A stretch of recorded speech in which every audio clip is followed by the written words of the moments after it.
इस कहानी की शुरुआत में हम एक जगह का सीन देखते हैं जहां पर आग लग चुकी थी, पर ये आग कुछ विलेजर्स ने लगाई थी। साथ ही साथ वहां पर काफी खतरनाक तरीके से फाइट भी चल रही होती है। लेकिन हम मेन हॉल के अंदर एक बंदे को बैठा देख पाते हैं। तभी कुछ देर बाद वहां की आर्मी को काफी सारी लाशें देखने को मिली, पर ये किसने किया वो तो उनको भी नहीं मालूम। लेकिन वहां पर एक सोड थी जिसके ऊपर आग लगी हुई थी। अगले सीन में हम एक पर्सन को देखते हैं जो उठने के साथ काफी हैरान था कि मैं यहाँ कैसे आ गया। तभी वहां पर एक बंदा उसको बताता यह तुम्हारा बस एक सपना है। जो सुनकर वो पर्सन कहता मुझे यह सपना बिल्कुल भी पसंद नहीं आया। फिर तियानजिंग अंतु सिटी के 10 साल बाद का सीन देखते हैं जहां पर मोस्टर की आर्मी सिटी की तरफ बढ़ रही थी। लेकिन उनको रोकने के लिए वहां पर असासिन आ गए जिन्होंने आते के साथ वहां के मोस्टर का खात्मा करना शुरू कर दिया और वो बंदा वहां के मोस्टर को काफी आसानी से खत्म कर देता है। दूसरी तरफ हम एक और बंदे को देखते हैं जिसका पीछा काफी सारे मोस्टर कर रहे थे, पर उनका सामना करने के लिए वहां पर और भी आर्मी के बंदे थे और वो उनका सामना करने के दौरान काफी बुरी तरीके से हार भी रहे थे और उनको मार भी रहे थे। उसी बीच उनका लीडर भी आ चुका जिसने आते के साथ अपनी भद्दी सी शकल दिखा दी। वहां के हालात को बिगड़ता देखकर एक असासिन आते के साथ कहता यार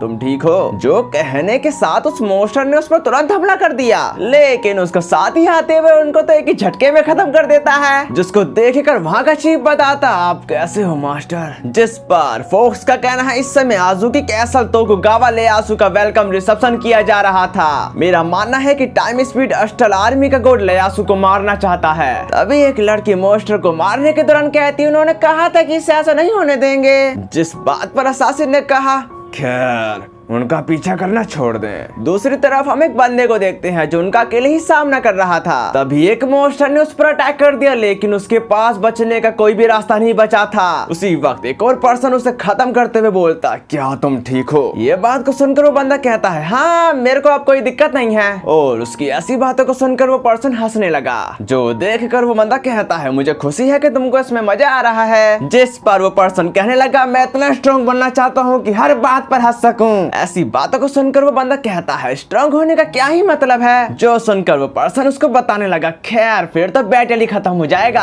उसी बीच एक और पर्सन आते के साथ कहने लगा अपनी इस बेकार की बातों को बंद करो, हम अभी भी फाइट में हैं। अगले सीन में हम एक खूबसूरत जगह को देखते हैं जहाँ पर वो लोग सो रहे थे और वो लोग उठने के साथ अपने रोजमर्रा सुबह की तरह ब्रश करना, मुंह धोना, पानी निकालना और एक्सरसाइज करना, जो सब करने के बाद वो तैयार होकर एक जगह की ओर निकल जाते हैं जहाँ पर वही बंदा कहता है मैं लेट हो गया हूँ, प्लीज मेरे को इसके लिए माफ कर दो। और सेकंड स्क्वाड लौट आया है। तभी वहां पर बैठा बंदा कहने लगा तो फिर लॉर्ड मैं तोकुगावा सोंगुगेट का ओनर हूँ, फिर चलो एक और दिन की शुरुआत करते हैं। जिसके बाद हम उनके रोजमर्रा के कामों को देखते हैं जैसे आए हुए मिशन को कंप्लीट करना, खाने के लिए लकड़ी इकट्ठा करना, साथ ही अपने वेपन को भी साफ करना और सब्जियों को सही ढंग से रखना। दूसरी तरफ होनुमारू में एक बंदा समन हो जाता है जो कहने लगा होनुमारू में आपका स्वागत है। जिस पर वो पर्सन बताता तुमको तानिबा द्वारा सोर्ड से सोर्ड ब्लेड के रूप में प्योर किया गया है। ये बात को सुनकर वो बंदा कहता कि तो आप है मेरे नए मास्टर। अगले सीन में अकाने हमें बता रहा था वो सपने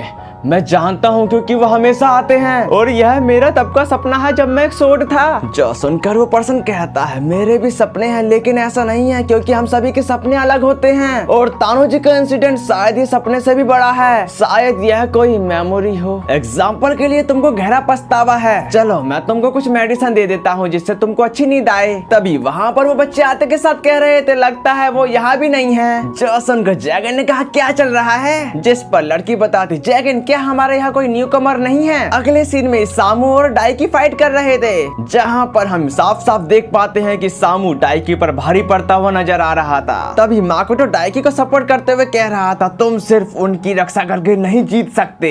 दूसरी तरफ फाइट कर रहा डाइकी इस बात को समझ चुका था, फिर वो एक्शन लेते हुए सामू पर हमला कर देता है, पर सामू कोई कच्चा खिलाड़ी नहीं, वो उसके अटैक को डॉज करते हुए उसको पीछे करने में कामयाब रहा। जो देखकर गोहान ने कहा क्या बात है तुमने कोने का फायदा उठाया।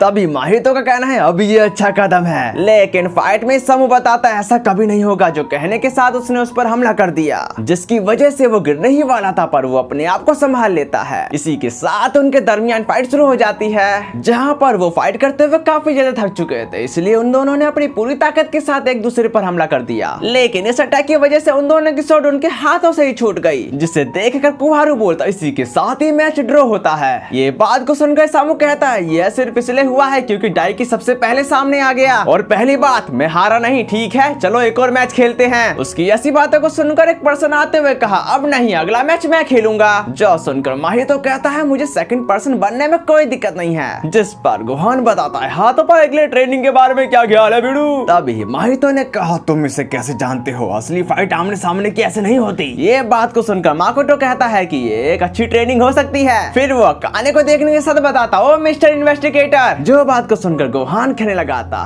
क्या तुम मेरे साथ इन्वेस्टिगेशन करोगे? चलो आ भी जाओ, हैंड टू हैंड ट्रेनिंग करेंगे। दूसरी तरफ अकाने का कहना है, क्योंकि मेरे को थोड़ी नीयत की कमी है। जो सुनकर माकोटो कहता है, ये अच्छा नहीं है, हिस्ट्री को रिजर्व करने की फाइट और मेन टेम्पल की कार्य प्रणाली से भी अच्छी हेल्थ पर बेस्ड है। तभी वहाँ पर एक पर्सन भी आ गया जो वाइन पीते हुए कह रहा था, मैं सोने जा रहा हूँ, गुड नाइट। जिसको देखेगा डाइकी बोलता, अबे रुक, ये कोई सोने की जगह नहीं है। पर वो पर्सन बताता, आखिरकार बात क्या है और तुम मुझसे बात क्या करना चाहते हो? तभी माहितो का कहना है, शायद ये न्यू कमर है। जिस पर वो पर्सन बताता, मेरा नाम योकिमित्सु है। ये है बस एक सोड है जो ओडा नोबुगावा स्कूल की सबसे पसंदीदा थी, पर ये जगह बड़ी होने के कारण मैं भटक गया। फिर मैंने देखा कुरियर में एक वाइन थी, बस मैंने उसमें से घुट पिया, जिसको पीने के दौरान मेरे को मालूम हुआ ये तो काफी बढ़िया है और मैं पीता ही चला गया। जिस पर माकोटो का कहना है, मुझे लगता है कि मैं हल्के मूड में हूँ। फिर योकिमित्सु अकाने को बड़े ध्यान से देखने के साथ कहने लगा, ये बड़ी अजीब बात है, और हम आखिरी बार कब मिले थे? जब मैं एक सोड था, और तब से मैंने एक रूप लिया है जो तुम्हारे सामने ये खड़ा। लेकिन ये पहली बार होगा कि हम दोबारा से मिले। तुम मुझे बता सकते हो कि तुम युकिमोटो बाईबांजी, मियोशी बाईबांजी या सोएन बाईबांजी हो? जिस पर अकाने बताता, वो मुझे याद नहीं। तभी योकिमित्सु बोलता,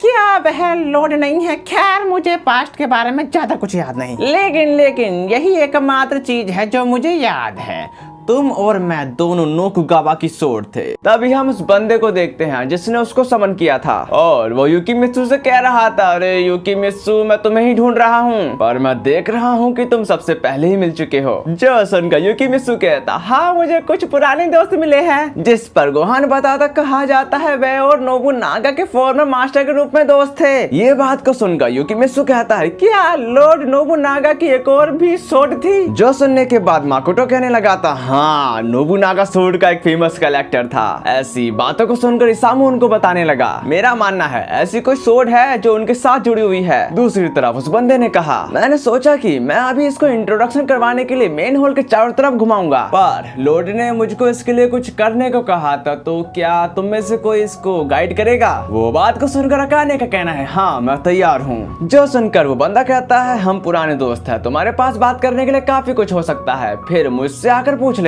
जिस पर युकिमित्सु बताता, तुमसे मिलकर अच्छा लगा काने, हाँ, पर तुम्हारे मन में क्या चल रहा है? अगले सीन में डाइकी हमें बता रहा था, पास्ट पर अटैक हिस्टोरिकल द्वारा किया गया था जो हिस्ट्री को बदलना चाहता था। हम उनके खिलाफ हिस्ट्री की रक्षा करने के लिए लॉर्ड सविवा द्वारा प्योर किए गए थे, और जब बाहर घूमना नहीं होगा तो तुम इसी मेन हॉल में अपना समय बिताओगे। यहाँ तक कि जब बाहर घूमना नहीं होता तब भी हम मेन हॉल की सफाई करने के बारे में सोचते हैं। लॉर्ड द्वारा दिए गए इस बॉडी को कायम रखने के लिए हमें सभी चीजें करनी चाहिए। अगर कपड़े गंदे हो जाते हैं तो उन्हें धो ले, पर वो फट गए तो फिर उनको फिर से बनाना होगा, और खाना खाने के लिए मेहनत करना हमारा कर्तव्य है। साथ ही खेती में सब्जी की कटाई हर सुबह की जाती है। अगर भूख लगी है तो तुम खाओ, क्योंकि खाली पेट तुम अपनी पूरी एबिलिटी तक नहीं पहुंच सकते। और इसी तरह खाना पकाना भी है। खाना पकाने के लिए और आग जलाने के लिए जलाऊ लकड़ी की जरूरत होती है, और वह लोग पास के जंगल से केवल वही चीज लाते हैं जिसकी उन्हें रोजाना जरूरत होगी। पर लकड़ी काटना भी एक अच्छा वर्कआउट है। साथ ही उन्हें घोड़े की भी देखभाल करने की जरूरत है, क्योंकि बैटल के समय वही हमारा साथ देंगे। जिस पर युकिमित्सु बताता, वो क्या कर रहे हैं? ये बात को सुनकर डाइकी कहता, ये इनर गार्ड रोटेटिंग बेस्ड पर हैं। जब कोई काम न दिया जाए तो वो आराम करते हैं। अपनी बॉडी को आराम देना ये मिशन का हिस्सा है। साथ ही हमारी हिस्ट्री को रिजर्व करने में मदद के लिए हमारे पास काफी दोस्त हैं। जो सुनकर युकिमित्सु कहता है, ओ ठीक है, मुझे लगता है यही मेरी जगह है, पर अकाले मैं खराब सोडू,